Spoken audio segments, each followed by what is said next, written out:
ഇന്ന് നമ്മുടെ അതിഥിയായിത്തിയിരിക്കുന്നത് കേരളത്തിലെ തന്നെ ആദ്യ മേയറും ഡെപ്യൂട്ടി മേയറും. ഇവർ ആകാശത്തു നിന്ന് പൊട്ടി വീഴുന്നതൊന്നുമല്ല. കുറച്ച് കാലം മുമ്പ് വരെ നമ്മളോടൊപ്പം ഈ പോലീസിൻ്റെ ബാരിക്കേഡിൻ്റെ മുകളിൽ ജലപീരങ്കീര മസ്ജിദൊക്കെയാണ് ഇവരെ ഞങ്ങൾ കണ്ടിട്ടുള്ളത്. അതിനുശേഷം തിരഞ്ഞെടുപ്പ് നടന്നതിന് തുടർന്ന് ഇവർ നഗരത്തിൻ്റെ മേയറും ഡെപ്യൂട്ടി മേയറും തിരഞ്ഞെടുക്കപ്പെട്ടവരാണ്. ഇവർ നമ്മളെ കാണാനും നമ്മളോടൊപ്പം സൗഹൃദം പങ്കിടാനും നമ്മുടെ ചോദ്യങ്ങൾക്ക് ഉത്തരം പറയാനുമാണ് വന്നിരിക്കുന്നത്. ഇവരെ സ്വാഗതം ചെയ്യുന്നതിനായി പ്രസ് ക്ലബിൻ്റെ സെക്രട്ടറി ക്ഷണിക്കുന്നു. നമസ്കാരം. പ്രസ് ക്ലബിൻ്റെ ലീഡേഴ്സ് മിഷൻ ഇത് നമ്മൾ തദ്ദേശ തെരഞ്ഞെടുപ്പ് ഘട്ടത്തിൽ തുടങ്ങിയതാണ്. അതിൻ്റെ തുടർച്ച ഈ തദ്ദേശ തെരഞ്ഞെടുപ്പിലെ ഏറ്റവും ശ്രദ്ധേയമായ ഒരു നേട്ടം സ്വന്തമാക്കിയ രണ്ടുപേർ. കാരണം അവർ പ്രതിനിധാനം ചെയ്യുന്ന സംഘടനയെ സംബന്ധിച്ചിടത്തോളം ദീർഘകാലമായി നടത്തിയ ഒരു പോരാട്ടത്തിൻ്റെ തുടർച്ചയായി അവർക്ക് ആദ്യമായി കേരളത്തിൽ ഒരു കോർപ്പറേഷനിൽ അധികാരത്തിലെത്താൻ കഴിഞ്ഞു. അങ്ങനെ BJP-യെ NDA-യെ സംബന്ധിച്ചിടത്തോളം കേരളത്തിൻ്റെ ചരിത്രത്തിലേക്ക് നടന്നു കയറാൻ സാധിച്ച രണ്ടുപേർ. എന്തായാലും വിവി ദീർഘകാലമായി നമ്മുടെ സുഹൃത്താണ്. തിരുവനന്തപുരം പ്രസ് ക്ലബിനെ സംബന്ധിച്ചിടത്തോളം നമ്മുടെ എല്ലാ പരിപാടികളിലും സ്ഥിരം സാന്നിധ്യമായിരുന്ന ഒരാളാണ്. അതുകൊണ്ട് നമ്മുടെ ഒരാൾ എന്ന് തന്നെ പറയാനാണ് എനിക്കിഷ്ടം. തിരുവനന്തപുരം പ്രസ് ക്ലബ്ബ് അതിൻ്റെ 60-ാം വാർഷികം ആഘോഷിക്കുന്ന വേളയിലാണ് പ്രസ് ക്ലബിൻ്റെ ഒരു നല്ല സുഹൃത്ത് തിരുവനന്തപുരം നഗരപിതാവായി എത്തുന്നത് എന്നുള്ളത് ഞങ്ങൾക്ക് ഒരു സ്വകാര്യ അഹങ്കാരം കൂടിയാണ് എന്ന് ഓർമ്മിപ്പിച്ചുകൊണ്ട്, ആ അഹങ്കാരം എന്ന് പറയുന്നത് സ്വാഭാവികമായി 60-ാം വർഷത്തിൽ ഞങ്ങളോടൊപ്പം കോർപ്പറേഷനും ഉണ്ടാകണം എന്നുള്ള ഒരു അഭ്യർത്ഥന കൂടിയാണ്. ഞങ്ങളുടെ വലിയ ആഘോഷ പരിപാടികൾ ഈ 60-ാം വർഷത്തോടനുബന്ധിച്ച് സംഘടിപ്പിക്കുന്നുണ്ട്. അതിനുള്ള എല്ലാ പിന്തുണയും അഭ്യർത്ഥിച്ചുകൊണ്ട് തിരുവനന്തപുരത്തിൻ്റെ നഗരപിതാവിനെ സ്നേഹത്തോടെ ഈ ലീഡേഴ്സ് മിഷൻ എന്ന മീറ്റ് ദ പ്രസ് പരിപാടിയിലേക്ക് സ്വാഗതം ചെയ്യുകയാണ്. ആശ നേരത്തെ ശ്രീകേഷ് പറഞ്ഞതുപോലെ, ശ്രീകേഷ് ക്യാമറയുമായി ഫോട്ടോ ഒപ്പിയെടുക്കാൻ നടക്കുന്ന ആളായതുകൊണ്ട് അത് കൂടുതൽ വൈകാരികമായി പറഞ്ഞതാണ്. എന്തായാലും തിരുവനന്തപുരത്തിൻ്റെ നമ്മൾ മാധ്യമപ്രവർത്തകരെ സംബന്ധിച്ചിടത്തോളം തിരുവനന്തപുരത്തിൻ്റെ സമരമുഖത്തെ സജീവ സാന്നിധ്യമായിരുന്നു. 3-ാം വട്ടം കൗൺസിലറായി സ്വാഭാവികമായി ഒരു വലിയ അംഗീകാരം ആശയെപ്പോലെ ഒരു യുവനേതാവിനെ തേടിയെത്തുമ്പോൾ അത് നമുക്ക് അഭിമാനിക്കാവുന്ന ഒരു നേട്ടം. ആശയെയും ഹൃദയപൂർവ്വം ഈ മീറ്റ് ദ പ്രസ്സിലേക്ക് സ്വാഗതം ചെയ്യുകയാണ്. രണ്ടുപേർക്കും ഞങ്ങളുടെ പ്രസ് ക്ലബിൻ്റെ വകയായുള്ള സ്നേഹോപഹാരം കൈമാറുകയാണ്. പടവെട്ടി ജയിച്ചു വന്നവരാണ് രണ്ടുപേർക്കും ഞങ്ങളുടെ സ്നേഹം. തിരുവനന്തപുരത്തെ എല്ലാ മാധ്യമ സുഹൃത്തുക്കൾക്കും നമസ്കാരം. തീർച്ചയായിട്ടും നമ്മുടെ രാജ്യത്തിൻ്റെ ഭരണത്തിന് വളരെ വിജയകരമായി കഴിഞ്ഞ ഒരു 11 വർഷമായി നേതൃത്വം കൊടുക്കുന്ന പാർട്ടിയുടെ പ്രവർത്തകർ എന്നുള്ള നിലയ്ക്ക് ഞാനും അതോടൊപ്പം തന്നെ എൻ്റെ സഹപ്രവർത്തക Thiruvananthapuram corporation deputy mayor Shrimati ആശാനാഥും വളരെ അഭിമാനത്തോടെയാണ് തിരുവനന്തപുരത്തെ മാധ്യമ സമൂഹത്തെ അഭിമുഖീകരിക്കുന്നത്. കഴിഞ്ഞ തദ്ദേശ സ്വയംഭരണ സ്ഥാപനങ്ങളിലേക്കുള്ള തെരഞ്ഞെടുപ്പിൽ തിരുവനന്തപുരം കോർപ്പറേഷൻ കഴിഞ്ഞ 10 വർഷമായി പ്രതിപക്ഷമായി പ്രവർത്തിക്കുന്ന NDA മുന്നണിയുടെ സ്ഥാനാർത്ഥികളായി ഞങ്ങൾ മത്സരിച്ചിരുന്നു. ഞങ്ങൾ മത്സരിച്ച സമയത്ത് ഭരണം BJP-ക്ക് ഒരു അവസരം തരണമെന്ന് പറഞ്ഞുകൊണ്ട് മത്സരിച്ചപ്പോൾ ഞങ്ങൾ ജനങ്ങളോട് പറഞ്ഞ പ്രധാനപ്പെട്ട കാര്യങ്ങളിലൊന്ന്, തെരഞ്ഞെടുപ്പ് പ്രഖ്യാപിച്ചതിന് ശേഷം സ്ഥാനാർത്ഥികളുമായി വന്ന് മത്സരിക്കുന്നു എന്ന നിലയിലല്ല ഞങ്ങളെ കാണേണ്ടത്. 2015 മുതൽ തിരുവനന്തപുരം കോർപ്പറേഷൻ BJP നേതൃത്വം കൊടുക്കുന്ന NDA മുന്നണിയാണ് പ്രതിപക്ഷത്ത് പ്രവർത്തിക്കുന്നത്. 2010 മുതൽ നാളിതുവരെയുള്ള ഞങ്ങളുടെ പ്രവർത്തനം നിങ്ങൾ വിലയിരുത്തിയതിനു ശേഷം ഞങ്ങൾക്കൊരു അവസരം തരണം എന്ന് പറയുമ്പോൾ, നിങ്ങൾ മാധ്യമപ്രവർത്തകരായതുകൊണ്ട് എന്നേക്കാൾ കൂടുതൽ ഞാൻ പറയാൻ പോകുന്ന കാര്യങ്ങൾ നിങ്ങൾക്കറിയാം. കഴിഞ്ഞ 5 വർഷവും ഞങ്ങൾ വീട്ടിൽ ഉറങ്ങിയതിനേക്കാൾ കൂടുതൽ തെരുവുകളിലായിരുന്നു, കോർപ്പറേഷൻ ഓഫീസിനുള്ളിലായിരുന്നു, പോലീസ് ക്യാമ്പുകളിലായിരുന്നു, പോലീസ് സ്റ്റേഷനിലായിരുന്നു, ആശുപത്രികളിലായിരുന്നു. ഇതെല്ലാം തന്നെ ജനകീയ ആവശ്യങ്ങൾക്ക് വേണ്ടി ഞങ്ങളോടൊപ്പം റോഡിലും കോർപ്പറേഷൻ ഓഫീസിൻ്റെ കോമ്പൗണ്ടിലും ഉള്ളിലുമൊക്കെ തന്നെ യാതനകൾ സഹിച്ച് ഞങ്ങളോടൊപ്പം നിന്നുകൊണ്ട് സത്യസന്ധമായി വാർത്തകൾ റിപ്പോർട്ട് ചെയ്തവരാണ് ഈ ഇരിക്കുന്നതിൽ പല മാധ്യമപ്രവർത്തകരും. ഞങ്ങളെ തല്ലാൻ വന്ന പോലീസിൻ്റെ ലാത്തി ഗതി മാറി തല്ല് വാങ്ങിക്കൂട്ടിയ ചില ഫോട്ടോഗ്രാഫർമാരും റിപ്പോർട്ടർമാരൊക്കെ ആരെങ്കിലുമൊക്കെ ഈ കൂട്ടത്തിൽ കാണുമെന്നാണ് ഞാൻ വിശ്വസിക്കുന്നത്. അപ്പോൾ ഇതേ കാര്യങ്ങൾ, ഞാൻ ചുരുക്കി പറഞ്ഞ ഇതേ കാര്യങ്ങൾ ജനങ്ങളുടെ മുമ്പിൽ കുറച്ചുകൂടി ഇലാബറേറ്റ് ചെയ്ത് വരച്ച് കാട്ടിയിട്ടാണ് ഞങ്ങൾ ഈ തെരഞ്ഞെടുപ്പിൽ നേരിട്ടത്. അതോടൊപ്പം തന്നെ ഒരവസരം BJP തിരുവനന്തപുരം കോർപ്പറേഷനിൽ ലഭിച്ചാൽ ഞങ്ങൾ തിരുവനന്തപുരം കോർപ്പറേഷനിലെ ജനങ്ങൾക്ക് വേണ്ടിയും കോർപ്പറേഷന് വേണ്ടിയും സമൂഹത്തിന് വേണ്ടിയും എന്തൊക്കെയാണ് ചെയ്യാൻ സാധിക്കുന്നത്, ഞങ്ങളുടെ സ്വപ്നം എന്താണ്, കാഴ്ചപ്പാട് എന്താണ് എന്ന് ഞങ്ങൾ മറ്റൊരു തരത്തിൽ പറഞ്ഞു. ഇത് നടപ്പിലാക്കാൻ വേണ്ടിയുള്ള പദ്ധതികളും രാഷ്ട്രീയ ഭരണപരമായ സഹായങ്ങളും ഞങ്ങൾക്ക് കിട്ടുന്ന കേന്ദ്രം ഏതാണ് എന്ന് ഞങ്ങൾ ജനങ്ങളുടെ മുമ്പിൽ വരച്ചു കാട്ടി. കേന്ദ്ര ഗവൺമെൻറ് ഉണ്ട്, അതിന് നേതൃത്വം വിജയകരമായി നൽകുന്ന നരേന്ദ്രമോദിയുണ്ട്. അപ്പോൾ ഇക്കാര്യങ്ങളൊക്കെ ജനങ്ങളുടെ മുമ്പിൽ വരച്ചു കാട്ടിയപ്പോഴേക്കും ജനങ്ങൾ ഞങ്ങൾക്കൊരു അവസരം തന്നിരിക്കുകയാണ്. 101 ജനപ്രതിനിധികളുള്ളതിൽ 50 പേരെ വിജയിപ്പിച്ചിട്ടുണ്ട്. ഇനി ഒരു വാർഡിൽ തെരഞ്ഞെടുപ്പ് നടക്കുവാനുണ്ട്. ഈ ഒരു സാഹചര്യത്തിൽ നിന്നുകൊണ്ടാണ് ഞങ്ങൾ ഭരണത്തിലെത്താൻ സാധിക്കുന്നത്. ആശാനാഥൻ, ഞാൻ സത്യപ്രതിജ്ഞ ചെയ്തിട്ട് ഇപ്പോൾ 1 മണിക്കൂർ 24 മണിക്കൂർ ആയിട്ടില്ല. ഞാൻ എന്നാൽ ഒരു മണിക്കാണ് 1 മണിക്കാണ് സത്യപ്രതിജ്ഞ ചെയ്തത്. ആശ 4 മണിക്കാണ് ചെയ്തത്. അപ്പോൾ 24 മണിക്കൂർ ആവുന്നതിന് മുമ്പ് തന്നെ തിരുവനന്തപുരത്തെ മാധ്യമപ്രവർത്തകരെ കാണുവാനും ഇക്കാര്യങ്ങൾ ഷെയർ ചെയ്യാനും സാധിച്ചതിൽ അങ്ങേയറ്റം സന്തോഷമുണ്ട്. എനിക്ക് ആമുഖമായി ഇത്രയും കാര്യങ്ങളാണ് സൂചിപ്പിക്കുവാനുള്ളത്. ബാക്കി കാര്യങ്ങൾ ഇൻട്രാക്ഷൻ വരുമ്പോഴേക്കും വിശദീകരിക്കാം.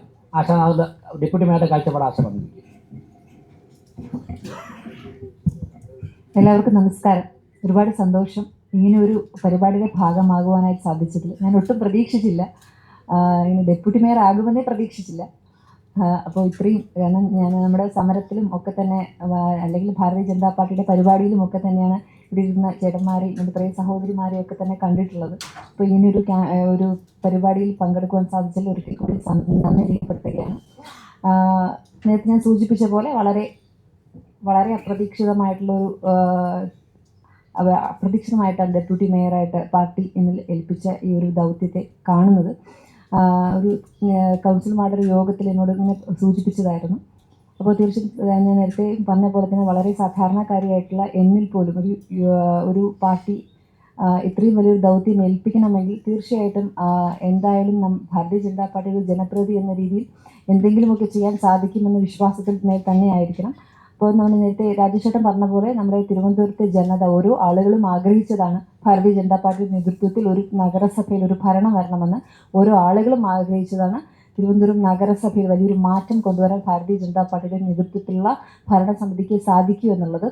അപ്പോൾ അത് തീർച്ചയായിട്ടും അവരൊക്കെ തന്നെ അവരുടെ വിരൽത്തുമ്പിലുള്ള വോട്ടിലൂടെ തന്നെ നമുക്ക് എല്ലാവർക്കും ഈ 50 ജനപ്രതിനിധികൾക്കും വലിയൊരു വിജയമാണ് നമുക്ക് തന്നിരിക്കുന്നത്. അപ്പോൾ തീർച്ചയായിട്ടും ഓരോ ജനങ്ങളും ആഗ്രഹിക്കുന്ന പോലെ തിരുവനന്തപുരം നഗരത്തിൻ്റെ സമഗ്ര വികസനത്തിന് 101 വാർഡിലെയും ജനപ്രതിനിധികളെ തന്നെ ഉൾക്കൊള്ളിച്ചുകൊണ്ട് അവരുടെയൊക്കെ ഓരോ വാർഡുകളിലും ചെയ്തു തീർക്കേണ്ട കാര്യങ്ങളൊക്കെ തന്നെ അവരെ ഓരോ വാർഡിലെ ബ്ലൂ പ്രിന്റുകൾ തയ്യാറാക്കിക്കൊണ്ട് 101 വാർഡ് ഒരുപോലെ കണ്ട് ഒരുമിച്ചുള്ള വികസനം സാധ്യമാക്കുവാനായിട്ട് മേയറുടെ കീഴിൽ നിന്നുണ്ട്.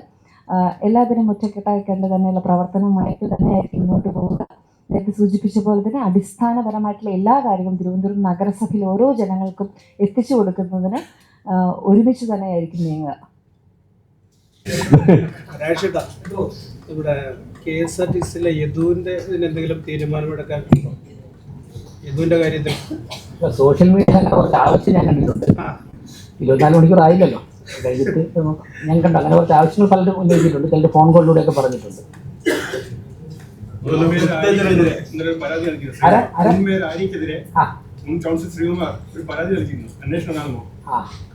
അല്ല, ഒരു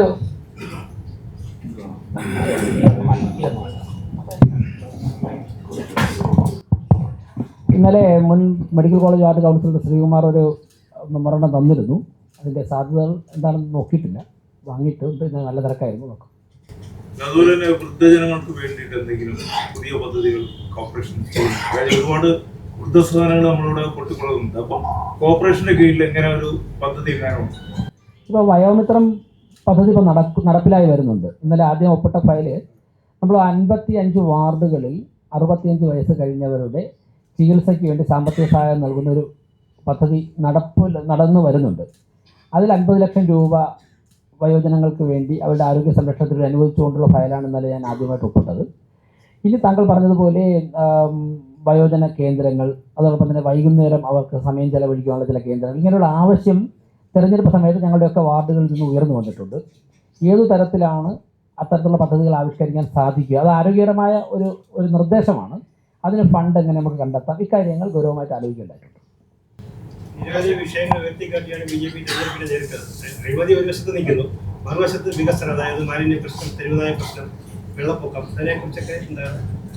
അതായത് ഞാൻ പല ചോദ്യങ്ങളും കൂടെ കണക്ട് ചെയ്തിട്ട് ഒരു ഉത്തരം തരാം. പലരും കാര്യങ്ങൾ ചോദിക്കാൻ സാധ്യതയുണ്ട്. ഞങ്ങൾ തിരഞ്ഞെടുപ്പ് പ്രചരണ സമയത്ത് തന്നെ പറഞ്ഞിരുന്നല്ലോ, ഒരു വ്യക്തിയുടെ ദൈനംദിന ജീവിതത്തിൽ ഏറ്റവും കൂടുതൽ ഇടപെടാൻ സാധിക്കുന്ന ഒരു പ്രസ്ഥാനമാണ് തദ്ദേശ സ്വയംഭരണ സ്ഥാപനം. ഒരു വ്യക്തി ജനിച്ചാൽ ആദ്യം വാങ്ങുന്ന ജനന സർട്ടിഫിക്കറ്റ് മുതൽ മരണപ്പെട്ടാൽ വാങ്ങുന്ന മരണ സർട്ടിഫിക്കറ്റ് വരെ നമ്മൾ ഡിപ്പെൻഡ് ചെയ്യുന്നത് പഞ്ചായത്താണ്, മുനിസിപ്പാലിറ്റിയാണ്, കോർപ്പറേഷനാണ്. ഇതിനിടയ്ക്ക് നിരവധി തവണ നമ്മൾ ഈ സ്ഥാപനത്തിലൂടെ കടന്നു പോകണം. നമുക്ക് വീട്ടിൽ നികുതി അടയ്ക്കണമെങ്കിൽ അവിടെ സമീപിക്കണം, വീട് വയ്ക്കാൻ വേണ്ടി പ്ലാൻ വേണമെങ്കിൽ വരയ്ക്കണമെങ്കിൽ സമീപിക്കണം. നമ്മുടെ വീട്ടിന് മുന്നിൽ മാലിന്യം കുന്നുകൂടി കിടന്നാൽ ആദ്യം വിളിക്കുന്ന പഞ്ചായത്ത് മെമ്പറെയാണ്. വെള്ളപ്പൊക്കം ഉണ്ടായാലും വിളിക്കും, കുടിവെള്ളം കിട്ടിയില്ലെങ്കിലും വിളിക്കും. അപ്പോൾ ഇങ്ങനെയുള്ള ഓരോ കാര്യങ്ങളിലും നമ്മൾ ബന്ധപ്പെടുന്ന ഓരോ ദിവസവും നമുക്ക് ബന്ധപ്പെടേണ്ടി വരുന്നത് തദ്ദേശ സ്വയംഭരണ സ്ഥാപനങ്ങളെയാണ്. അപ്പോൾ ദൈനംദിന ജീവിതത്തിൽ ഇടപെടേണ്ട ഒരു പ്രസ്ഥാനം എന്നുള്ളതിലേക്ക് നാടിൻ്റെ വികസന കാര്യത്തിന് ആ പ്രസ്ഥാനത്തിന് അതിൻ്റെ റോൾ നിർവഹിക്കുകയാണ്. അപ്പോൾ അടിസ്ഥാന സൗകര്യങ്ങൾ മെച്ചപ്പെട്ട് കഴിഞ്ഞാൽ ബാക്കിയെല്ലാം സ്വാഭാവികമായിട്ട് മെച്ചപ്പെടും. ഞങ്ങളപ്പോൾ ഷോർട്ട് ടേം പദ്ധതികൾ എന്നുള്ള നിലയ്ക്ക് പറഞ്ഞ വേസ്റ്റ് മാനേജ്മെൻറ്റ്, സ്ട്രേ ഡോഗ്സിൻ്റെ ഇഷ്യൂസ്, ഇങ്ങനെയുള്ള കാര്യങ്ങൾ ഇടപെടും. അതോടൊപ്പം തന്നെ ഇന്നലെ ഞാൻ മാധ്യമങ്ങളോട് പറഞ്ഞു, കോർപ്പറേഷന് കോടിക്കണക്കിന് രൂപ നികുതി പണം പിരിഞ്ഞു കിട്ടാറുണ്ട്. അപ്പോൾ ആശാന ഡെപ്യൂട്ടി മേയറും ഞങ്ങളുമൊക്കെ നേതൃത്വം നൽകിയ സമരങ്ങളിൽ ഒരു 30 ദിവസം നീണ്ടു നിന്ന ഒരു സമരം നിങ്ങളൊക്കെ തന്നെ റിപ്പോർട്ട് ചെയ്തിട്ടുണ്ട്. വീട്ടുകാരൻ തട്ടിപ്പിനെതിരെയുള്ള സമരമായിരുന്നു. സാധാരണക്കാരായ ജനങ്ങൾ അടയ്ക്കുന്ന നികുതി പണം വ്യാജ റെസീറ്റ് പ്രിന്റ് ചെയ്ത് കൊടുത്തിട്ട് ഉദ്യോഗസ്ഥന്മാരും ഭരണകർത്താക്കളും കൂടി തട്ടിയെടുത്ത അതിനെതിരെ സമരമായിരുന്നു. അപ്പോൾ നമ്മൾ മനസ്സിലാക്കേണ്ടത്, കോർപ്പറേഷന് കിട്ടേണ്ട കോടിക്കണക്കിന് രൂപ ഇങ്ങനെ ചോരുന്നുണ്ട്. പലരും പണം നികുതി അടയ്ക്കാൻ കഴിവുണ്ടായിട്ടും വളഞ്ഞ വഴിയിലൂടെ കേസ് നടത്തി പണം അടയ്ക്കാതിരിക്കുന്നുണ്ട്. ഇതിനെക്കുറിച്ചൊക്കെ തന്നെ കൃത്യമായിട്ട് ഒരു വ്യക്തത ഞങ്ങൾക്ക് ഭരണസമിതിക്കുണ്ട്. അപ്പോൾ ആ പണം പിരിച്ചെടുക്കുക. അതോടൊപ്പം തന്നെ നമ്മുടെ നിരവധി വാഹനങ്ങൾ മിസ്യൂസ് ചെയ്യുന്നുണ്ട്. ഇപ്പോൾ വാഹനങ്ങൾ പലതും ഉപയോഗശൂന്യമായി കിടക്കുന്നുണ്ട്. അതങ്ങനെ അവിടെ കിടന്നിട്ട് ദ്രവിച്ചു പോവുകയാണ്. അപ്പോൾ അതെങ്ങനെ നമുക്ക് കോർപ്പറേഷൻ്റെ പണം നഷ്ടപ്പെടാതെ സംരക്ഷിക്കാം എന്ന് കോടതിയുടെയോ അല്ലെങ്കിൽ എക്സ്പെർട്ട് ഒപ്പീനിയനൊക്കെ തേടിക്കൊണ്ട് എന്ത് ചെയ്യാം. ഇങ്ങനെയുള്ള അടിയന്തരമായി ഇടപെടേണ്ട കാര്യങ്ങളുണ്ട്. എന്നാൽ ഇപ്പോൾ വിഴിഞ്ഞം തുറമുഖ വികസനം, IT സെക്ടറിൻ്റെ വികസനം, സ്പിരിച്വൽ ടൂറിസം, മെഡിക്കൽ ടൂറിസം, ഈ മേഖലകളിൽ സംസ്ഥാന കേന്ദ്ര സർക്കാരുകളുടെയും വിദഗ്ധന്മാരുടെ ഇടപെടലോടുകൂടി ദീർഘകാലാടിസ്ഥാനത്തിൽ ചില പദ്ധതികൾ ആവിഷ്കരിക്കേണ്ടതായിട്ടുണ്ട്. അപ്പോൾ അങ്ങനെ സൈമൾട്ടേനിയസ്ലി ഈ എല്ലാ പ്രോസസ്സും മുന്നോട്ട് പോയി കഴിഞ്ഞാൽ 5 വർഷം കൊണ്ട് ഞങ്ങൾ മുന്നോട്ട് വെച്ച കോൺസെപ്റ്റിലേക്ക്, അതായത് 2030 ആകുമ്പോഴേക്കും ഇന്ത്യയിലെ ഏറ്റവും വികസനം എത്തിയ 3 നഗരങ്ങളിലൊന്നായി തിരുവനന്തപുരത്തെ മാറ്റാൻ സാധിക്കും. 40 ദിവസത്തിൽ പ്രധാനമന്ത്രി വരുമ്പോൾ ഒരു വികസിത രേഖ അവതരിപ്പിക്കുമെന്നായിരുന്നല്ലോ പ്രധാന ഒരു അജണ്ട നിങ്ങളുടെ ഇലക്ഷനിൽ. അതിനെപ്പറ്റി എന്തെങ്കിലും വ്യക്തതയുണ്ടായോ? അതിന് സംസാരം നടന്നു? സംസ്ഥാന അധ്യക്ഷനാണ് അക്കാര്യം അനൗൺസ് ചെയ്തത്. അദ്ദേഹം കൃത്യമായിട്ട് അതിൻ്റെ ഫോളോ അപ്പ് വർക്കിലാണ്. അപ്പോൾ അദ്ദേഹം കൃത്യമായിട്ട് ഞങ്ങളോട് കഴിഞ്ഞ ദിവസവും അതിനെക്കുറിച്ച് സൂചന നൽകിയിരുന്നു. കഴിഞ്ഞ ഭരണസമിതി ഏറ്റവും കൂടുതൽ ഭരണസമിതിക്കാർക്ക് BJP സമരം ചെയ്യുന്നത് അനധികൃത നിയമനവുമായി ബന്ധപ്പെട്ടാണ് നഗരസഭയിൽ. ഇത്തവണത്തെ ഭരണസമിതി അത്തരം നിയമനത്തിനെതിരായിരുന്നു.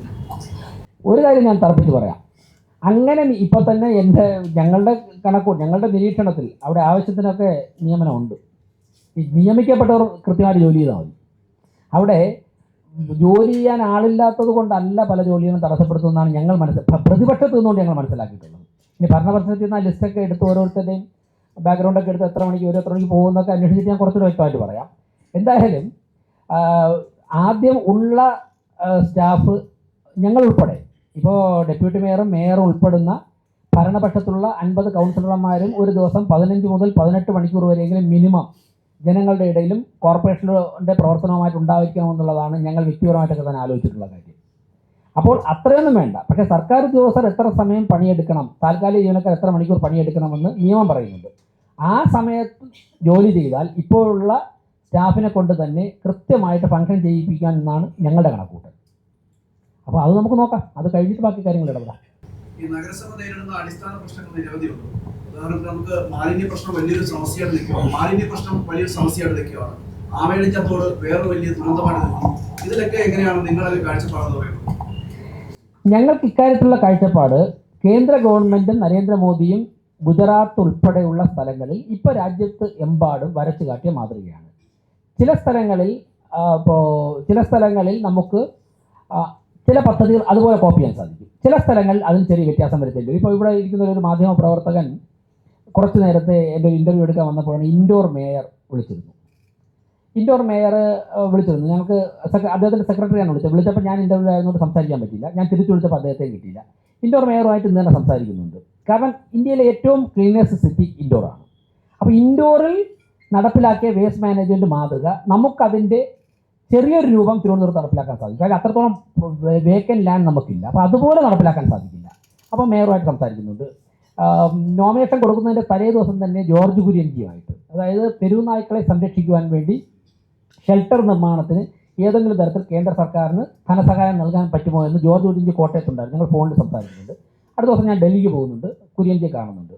അപ്പോൾ അങ്ങനെ ഓരോന്നിനും വിജയിച്ച മാതൃകകൾ രാജ്യത്ത് എവിടെയുണ്ടോ അത് സ്വീകരിക്കാൻ വേണ്ടിയിട്ടുള്ള ആലോചന ഞങ്ങൾക്കുണ്ട്.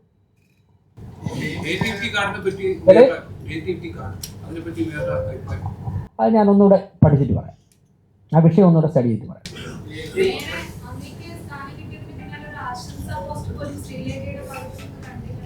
ആണോ? ഒരു ആശംസ ഇട്ട ഒരുപാടുണ്ട്, ആശംസ ഇടാത്തവരുണ്ട്. ഞാനതൊന്നും നോക്കിയിട്ടില്ല. വാട്സാപ്പിൽ തന്നെ 1000കണക്കിന് മെസ്സേജ് വന്നിട്ടുണ്ട്. ആശയം ഇട്ടിട്ടില്ല ആശംസ. ഞാൻ ആശയ്ക്കും ആശംസ ഇട്ടിട്ടില്ല.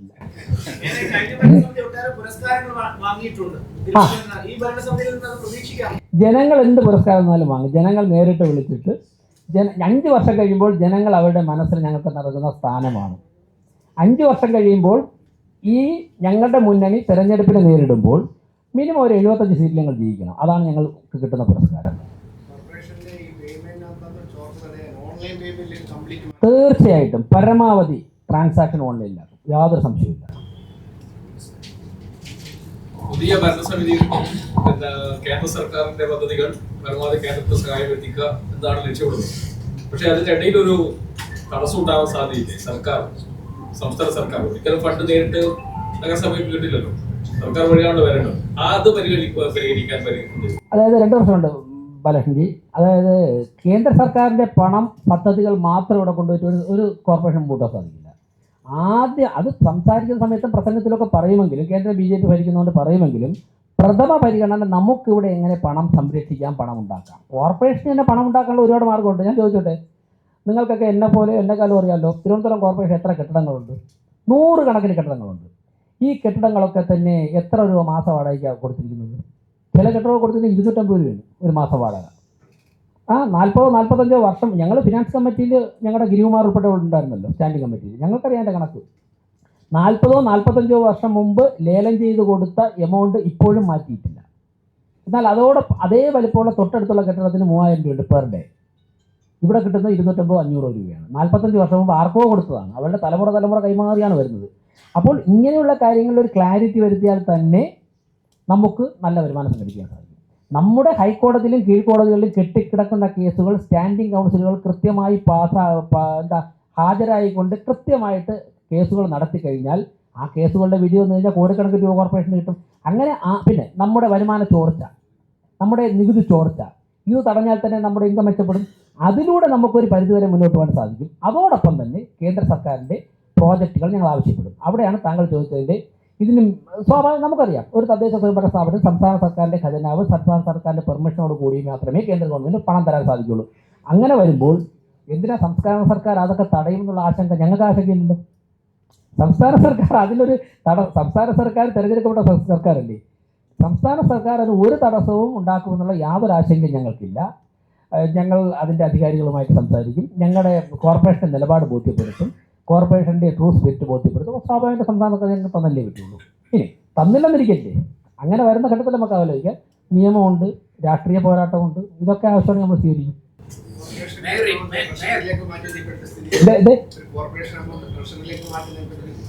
അല്ല, അങ്ങനെ ഒരു വാർത്ത കണ്ടു, അത് മാറ്റിയില്ലെന്ന് അന്വേഷിച്ചില്ല. ഒന്ന് അവിടെ ചെന്ന സെക്രട്ടറിയെ കണ്ട് ഫയലുകളൊക്കെ പരിശോധിച്ചിട്ട് പറഞ്ഞു.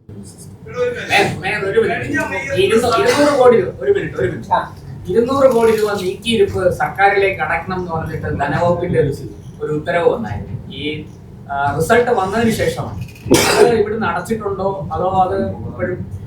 പ്രശാന്ത്, ഞാൻ പറയാം. അതായത് ആ വാർത്ത കണ്ടു.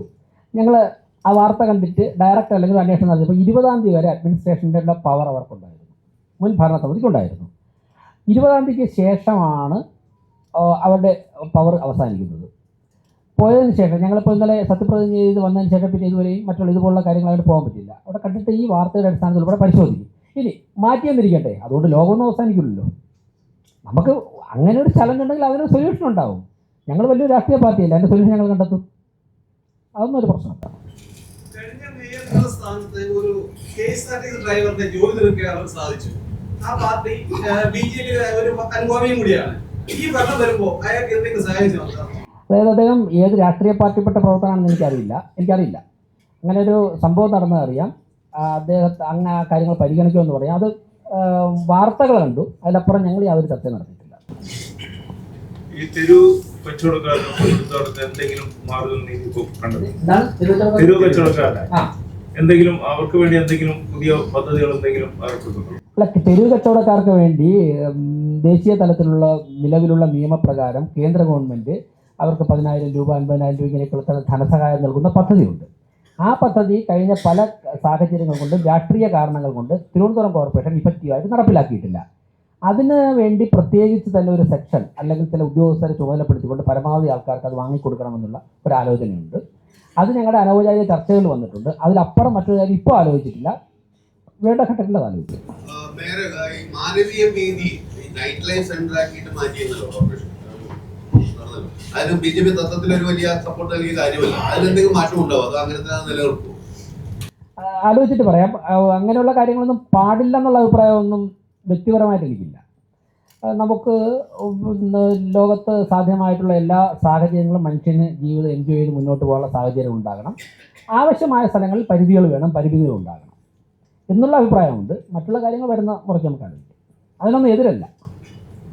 ഈ മാലിന്യ പ്രശ്നത്തിൽ തെരഞ്ഞെടുപ്പ് പ്രചരണ കാലത്ത് ഒരു ചോദ്യം BJP കഴിഞ്ഞ ഭരണസമിതിയോട് ചോദിച്ചിരുന്നു. നഗരത്തിൽ നിന്നുള്ള മാലിന്യങ്ങൾ പ്രോസസ്സ് ചെയ്യുന്നത് എവിടെയാണ്? ആ ചോദ്യത്തിന് ഉത്തരം കണ്ടെത്താൻ മുൻഗണന നൽകുന്നു. ആ ചോദ്യത്തിന് ഉത്തരം കണ്ടെത്തിയാൽ മാത്രമേ പ്രശ്നം പരിഹരിക്കുകയുള്ളൂ. ആ ചോദ്യത്തിന് ഉത്തരം കണ്ടെത്താനുള്ള പരിശ്രമമാണ് ഞങ്ങളുടെ ചിന്തകളിൽ ആലോചിച്ചത്. ഞാൻ നേരത്തെ പറഞ്ഞല്ലോ, ഇൻഡോർ മേയറുമായി ഇന്ന് സംസാരിക്കുന്നുണ്ട്. അദ്ദേഹം വിളിച്ചിരുന്നു. ഇന്ന് വൈകുന്നേരത്തിന് മുമ്പ് തിരുവനന്തപുരം മേയർ സംസാരിക്കുന്നുണ്ട്. അങ്ങനെ നരഹരി IAS അദ്ദേഹം ഇൻഡോറിലെ ഡിസ്ട്രിക്ട് കളക്ടറായിരുന്നപ്പോഴാണ് ഈ പ്രശ്നം പരിഹരിച്ചത്. അദ്ദേഹവുമായി ഞങ്ങൾ ജന്മഭൂമി ദിനപത്രത്തിൻ്റെ ഒരു സെമിനാറിൽ അദ്ദേഹം വന്നു. ജന്മഭൂമി പത്രത്തിൻ്റെ സെമിനാറിൽ അദ്ദേഹം വന്ന് ഇൻഡോറിൽ എങ്ങനെയാണ് ഇഷ്യൂ സോൾവ് ചെയ്തതെന്നുള്ളതിനെ കുറിച്ചുള്ള കൃത്യമായിട്ടുള്ള പവർ പോയിന്റ് പ്രസൻറ്റേഷൻ അദ്ദേഹം അവതരിപ്പിച്ചു. ഏത് സമയത്ത് ബന്ധപ്പെട്ടാൽ തിരുവനന്തപുരത്ത് വെച്ച് ടെക്നിക്കൽ അസിസ്റ്റൻസ് തരാൻ തയ്യാറാണെന്ന് പറഞ്ഞു. അപ്പോൾ അങ്ങനെയുള്ള പല മേഖലകളുമായി ഞങ്ങൾ സംസാരിച്ചുകൊണ്ടിരിക്കുകയാണ്. തീർച്ചയായിട്ടും ഏറ്റവും അവൈലബിൾ ആയിട്ടുള്ള നല്ല സാങ്കേതിക വിദ്യ ഉപയോഗിച്ചുകൊണ്ട് തിരുവനന്തപുരത്ത് നടപ്പിലാക്കും.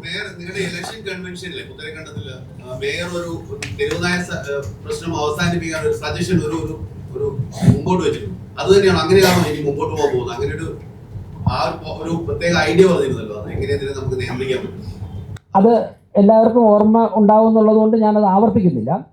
അത് തന്നെയാണ് അതിന് ഇപ്പോൾ നിലവിലുള്ള നിയമങ്ങൾക്കകത്തുനിന്നുകൊണ്ട് ഏറ്റവും നല്ല മാർഗം. സുപ്രീം കോടതിയുടെ വെർഡിക്റ്റ് വന്നതുകൊണ്ട് ഷെൽട്ടറിൽ പാർപ്പിക്കുക എന്നുള്ളത് തന്നെയാണ്. അപ്പോൾ അതിന് നമ്മുടെ ഒരു പ്രശ്നം വരുന്നത്, നമുക്ക് ഇപ്പം ഞങ്ങൾ രാഷ്ട്രീയക്കാരാണ്, സ്വാഭാവികമായിട്ട് വെറ്റിനറി ഡോക്ടർമാരുമായിട്ട് സംസാരിക്കേണ്ടതായിട്ടുണ്ട്, മറ്റുള്ള എക്സ്പെർട്ടുകളുമായിട്ട് സംസാരിക്കേണ്ടതായിട്ടുണ്ട്.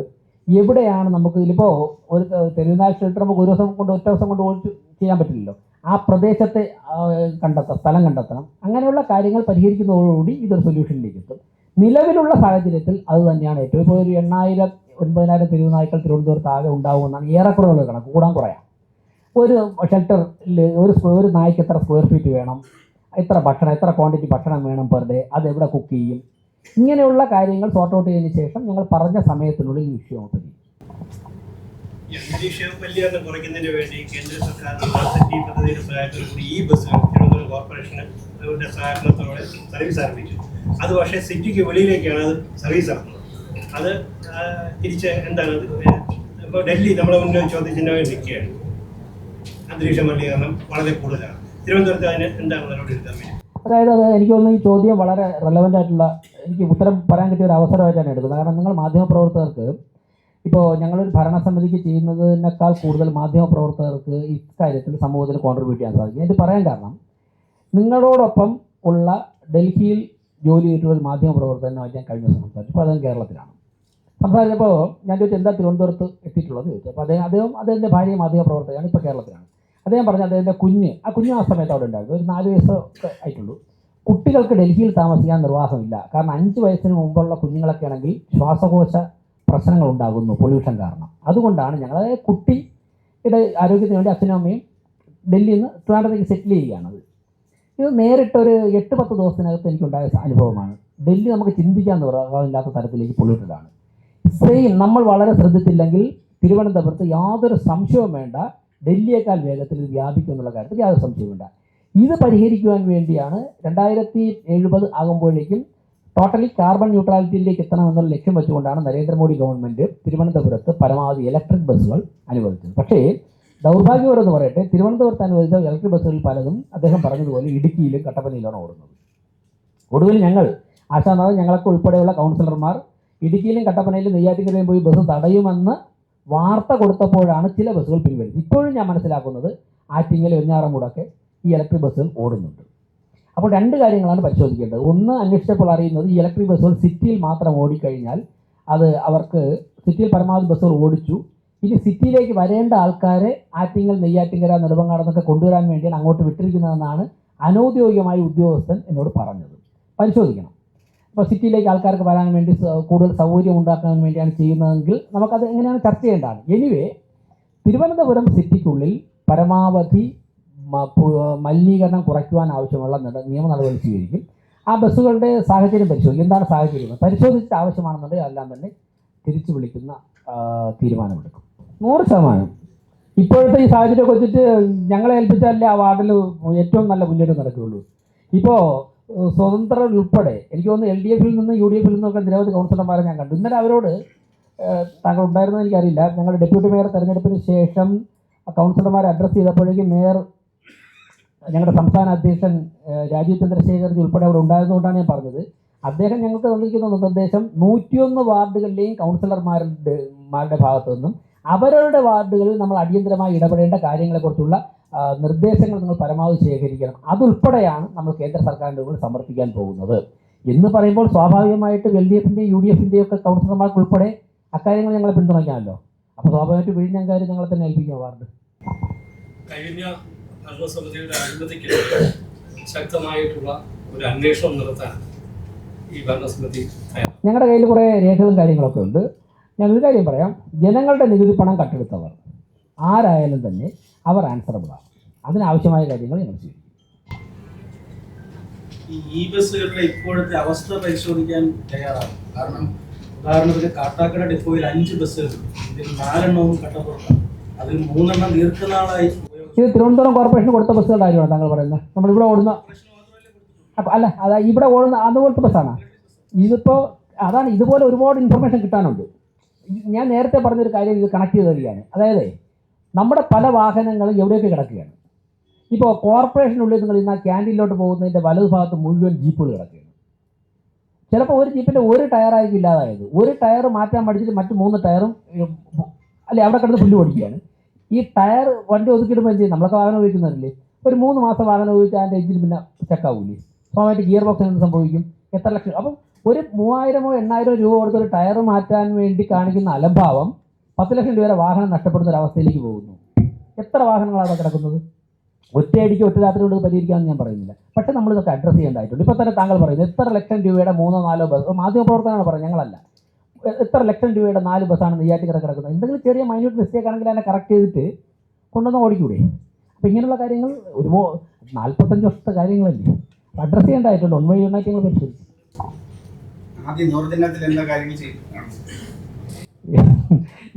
ഇതിലെല്ലാം അത് ഉൾപ്പെടും. ഡെപ്യൂട്ടി മേയറോട് ചോദ്യമുണ്ടോ? Deputy mayor. ക്രിസ്മസ് സീസൺ ആണല്ലോ. കഴിഞ്ഞ ദിവസം സോഷ്യൽ മീഡിയയിൽ ഈ ചില ക്രിസ്മസ് ട്രെയിൻ ഡിസൈൻ ചെയ്ത ക്രിസ്മസ് ട്രെയിനെ ചില ഹിന്ദു സംഘടനയിലെ ആൾക്കാർ തകർക്കുകയും പിന്നെ പലയിടത്തും ക്രിസ്മസ് കരോളുണ്ടായ അനുഭവമൊക്കെ ഉണ്ടല്ലോ. ഇപ്പൊ നമ്മുടെ തിരുവനന്തപുരം ഭരിക്കുന്നത് BJP ആണ്. അപ്പൊ ഏതെങ്കിലും രീതിയിൽ ഏതെങ്കിലും മതക്കാർക്കോ ഏതെങ്കിലും പാർട്ടിക്കാർക്കോ എന്തെങ്കിലും ആശങ്കയുടെ സാധ്യതയുണ്ടോ? എന്തിനാണ് കോർപ്പറേഷൻ BJP ഭരിക്കുന്നത്? നമ്മളൊരു BJPയുടെ പൊതുവെ പറയുന്ന താങ്കൾക്ക് ആശങ്കയുണ്ടോ? പിന്നെന്താ പ്രശ്നം? ഇവിടെ ഇരിക്കുന്ന ആർക്കും അക്കാര്യത്തിൽ ആശങ്കയില്ല. ഞങ്ങളൊക്കെ 10 വർഷം കൊണ്ട് ജനങ്ങളുടെ പ്രവർത്തിക്കുന്നവരല്ലേ. ആശങ്ക സൃഷ്ടിക്കരുത്. ഒന്നും പറയില്ല, പ്രത്യേകിച്ച് ഒന്നും പറയില്ല. ഞങ്ങളെ പ്രവർത്തനം മുമ്പോട്ട് അങ്ങനെ തോന്നുന്നുണ്ടോ? ഈ അനാവശ്യ ആശങ്ക സൃഷ്ടിക്കുന്നത് ശരിയാണെന്നുള്ള അങ്ങക്ക് തോന്നുന്നുണ്ടോ? ഇല്ലല്ലോ, കഴിഞ്ഞു.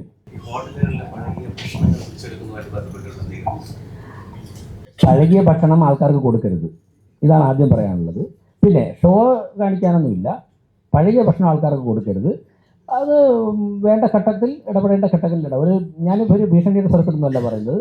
പരമാവധി എല്ലാ നിയമങ്ങളും പാലിച്ചുകൊണ്ട് കൊടുക്കുക, ഇടപെടേണ്ട ഘട്ടം കൃത്യമായിട്ട് ഇടപെടും. അതുപോലെ ഈ സംഘടനകൾ ഭക്ഷണം കൊടുക്കുന്നതിനൊരു ലൈസൻസ് ഏർപ്പെടുത്തിയത് ഇനിയിപ്പോൾ ഒരുപാട് ഉത്സവങ്ങൾ വരികയാണ്. സംഘടന ഒരുപാട് ഭക്ഷണം കൊടുക്കാറുണ്ട്, അതെല്ലാവരും വാങ്ങിച്ച് കഴിക്കാറുണ്ട്. പക്ഷെ അങ്ങനെ ഒരു ഇത് വരേണ്ട ആവശ്യമുണ്ടോ? അല്ല, അത് അങ്ങനെ തീരുമാനം കോർപ്പറേഷൻ എടുത്തിട്ടുണ്ടെങ്കിൽ അതിൽ ചില നല്ല ഉദ്ദേശങ്ങളുണ്ടാകും. കാരണം ഈ ഫുഡ് പോയ്സണൊക്കെ ബാധിക്കുന്ന ഘട്ടങ്ങളിൽ പാലിക്കേണ്ട മിനിമം കാര്യങ്ങൾ പാലിക്കണം എന്നുള്ളത് കാലം മാറുന്നതനുസരിച്ച് നമ്മൾ ഉദ്ദേശിക്കാത്ത പ്രതിസന്ധികളും പ്രശ്നങ്ങളൊക്കെ വരികയാണല്ലോ. അങ്ങനെയൊക്കെ നിയമപരമായിട്ട് തീരുമാനം എടുത്തിട്ടുണ്ട്. അതിൻ്റെ അടിസ്ഥാനപരമായിട്ടുള്ള എന്തെങ്കിലും യാഥാർത്ഥ്യം ഉണ്ടാകും. ആരെയും ഒന്നും തടസ്സപ്പെടുത്താൻ വേണ്ടിയുള്ള തീരുമാനങ്ങൾ ഞാൻ അനുകൂലിക്കില്ല. പക്ഷേ ജനങ്ങളുടെ ആരോഗ്യം സംരക്ഷിക്കാനുള്ള ഉത്തരവാദിത്തം ഭരണകൂടത്തിനുണ്ട്. അല്ല, ആശയോട് വേറെ പ്രത്യേകിച്ച് ചോദ്യമൊന്നുമില്ല എന്ന് വിചാരിക്കുന്നു. ഡെപ്യൂട്ടി മേയറോട്. അതെ, അപ്പോൾ ഇനി ഒരുപാട് ചോദ്യങ്ങൾക്ക് 5 വർഷം ഉത്തരം നൽകാം എന്നുള്ളതാണ്. അപ്പോൾ എന്തായാലും സന്തോഷം. നമുക്ക് നന്ദി പറയുന്നതിന് വേണ്ടി ട്രഷറർ ബിനീഷിനെ ക്ഷണിക്കുന്നു. അതിൻ്റെ ഇടയിൽ ഒരു കാര്യം കൂടി, ഞങ്ങളുടെ മുൻ സെക്രട്ടറി, നമ്മുടെ ഇപ്പോഴത്തെ ഭരണസമിതി അംഗമായിരുന്ന ശ്രീ രാധാകൃഷ്ണൻ അദ്ദേഹം ഇവിടെ ഉണ്ട്. പിന്നീട് നിങ്ങളത് മാത്രമായിട്ടുള്ള ഒരു മീറ്റപ്രസ് ആയതുകൊണ്ടാണ് അദ്ദേഹത്തിനെ ഇങ്ങോട്ട് വിളിക്കാതിരുന്നത്. അദ്ദേഹം ഞങ്ങളെ സംബന്ധിച്ചിടത്തോളം ഈ പ്രസ് ക്ലബിൻ്റെ കഴിഞ്ഞ 7 വർഷത്തെ പ്രവർത്തനത്തിൽ വളരെ സജീവമായി നിന്ന ഒരാളാണ്. ഇപ്പം നിങ്ങളുടെ ഭാഗമായി മാറുകയാണ്. അതുകൊണ്ട് കൊണ്ടാണ്. അല്ല, ഞാനിന്നലെ ഒരു കാര്യം, അത് രാധാകൃഷ്ണൻ അവിടെ ഉണ്ടായിരുന്നു, ബാക്കിയുള്ള ആരൊക്കെ ഉണ്ടാകുന്ന അറിയില്ല, പറഞ്ഞത് 3 മുന്നണികളാണ് തെരഞ്ഞെടുപ്പിൽ മെയിനായിട്ട് മത്സരം. ഒന്ന് രാജ്യത്തിൻ്റെ ഭരണത്തിന് നേതൃത്വം കൊടുക്കുന്ന NDA, 2 സംസ്ഥാന ഭരണത്തിന് നേതൃത്വം കൊടുക്കുന്ന LDF, 3 ഈ രാജ്യത്തെ ഏറ്റവും പാരമ്പര്യമുള്ള പഴക്കമുള്ള അനുഭവ സമ്പത്തുള്ള പാർട്ടികളൊന്നായിട്ടുള്ള കോൺഗ്രസ്. ഈ 3 പാർട്ടികളും കണ്ണമൂലയിലും പൗണ്ട് കടലിലും സ്ഥാനാർത്ഥി ചേർത്തിരുന്നു. ഞങ്ങളുടെ സ്ഥാനാർത്ഥികളെക്കാൾ കൂടുതൽ വോട്ട് ലഭിച്ചുകൊണ്ടാണല്ലോ അവർ ജയിച്ചത്. അപ്പോൾ ഈ 3 ദേശീയ പാർട്ടികളുടെയും സ്ഥാനാർത്ഥികൾക്ക് അവിടെ ഉണ്ടാകുന്ന സ്വാധീനത്തെക്കാൾ ഇവർക്ക് സ്വാധീനം ഉണ്ടെന്നാണ് ജനങ്ങൾ തെളിയിച്ചത്. സ്വാഭാവികമായിട്ട് അതിനെ ഞങ്ങൾ റെസ്പെക്ട് ചെയ്യുന്നു. കോർപ്പറേഷൻ മുന്നോട്ട് പോകുമ്പോൾ വികസനത്തിൻ്റെ കാര്യത്തിൽ ഞങ്ങൾ അതിനെയും മുഖവിലേക്ക് എടുക്കും.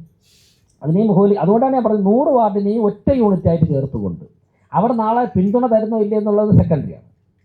പിന്തുണ തരുന്നതുകൊണ്ട് കൂടുതൽ ഫണ്ട് കൊടുക്കുന്നോ, പിന്തുണ കൊടുക്കാത്തതുകൊണ്ട് അങ്ങനെ കയറിയില്ല, അങ്ങനെ ഒരു നിലപാട് നരേന്ദ്രമോദിജിക്കില്ല. അതുകൊണ്ട് ഞങ്ങൾക്കും അത് പാലിക്കാൻ സാധിക്കില്ല. അതുകൊണ്ട് ഞങ്ങൾ അതിനെയൊക്കെ വളരെ ബഹുമാനത്തോടെ തന്നെ ഞങ്ങൾ കാണുന്നത്. എല്ലാവർക്കും നമസ്കാരം. നമ്മളെ സംബന്ധിച്ചിടത്തോളം ഈ ലീഡർ വിഷൻ പ്രോഗ്രാം പ്രസ് ക്ലബിൻ്റെ നേതൃത്വത്തിൽ കഴിഞ്ഞ കുറച്ച് ദിവസമായി നടന്നു വരുന്നതാണ്. ഇതിൽ നേരത്തെ രാജേഷേട്ടൻ സൂചിപ്പിച്ചതുപോലെ തന്നെ 24 മണിക്കൂർ ആകുന്നതിന് മുമ്പ് മേയർ എന്ന ചുമതല ഏറ്റെടുത്ത് ഡെപ്യൂട്ടി മേയറും നമ്മുടെ വേദിയിലേക്ക് എത്തിയിരിക്കുകയാണ്.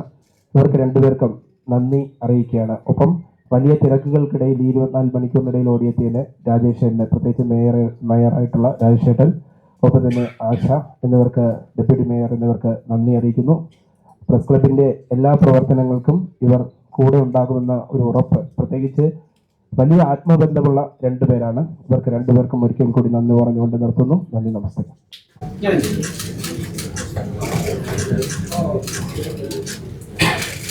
Yes.